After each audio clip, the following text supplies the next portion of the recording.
1947 সালে ভারত ভাগ হয়ে পাকিস্তান জন্ম নিয়েছিল।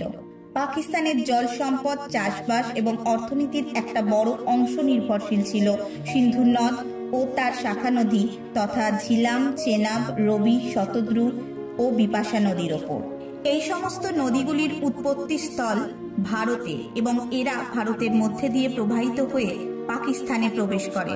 1948 সালে ভারত কিছু নদীর জল আটকে দিয়েছিল, যার ফলে পাকিস্তানের সেচ ব্যবস্থা ক্ষতিগ্রস্ত হয়।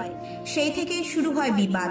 1948 থেকে 1960 সাল পর্যন্ত এই নদীগুলির জল বন্টন নিয়ে অনেক উচ্চ পর্যায়ের বৈঠক হয়, কিন্তু কোনো সমাধান সূত্র পাওয়া যায়নি।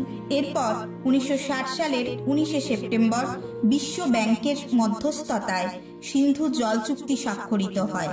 করাচিতে এই চুক্তিতে স্বাক্ষর করেছিলেন তৎকালীন ভারতের প্রধানমন্ত্রী শ্রী জওহরলাল নেহেরু এবং পাকিস্তানের প্রেসিডেন্ট আইয়ুব খান। এই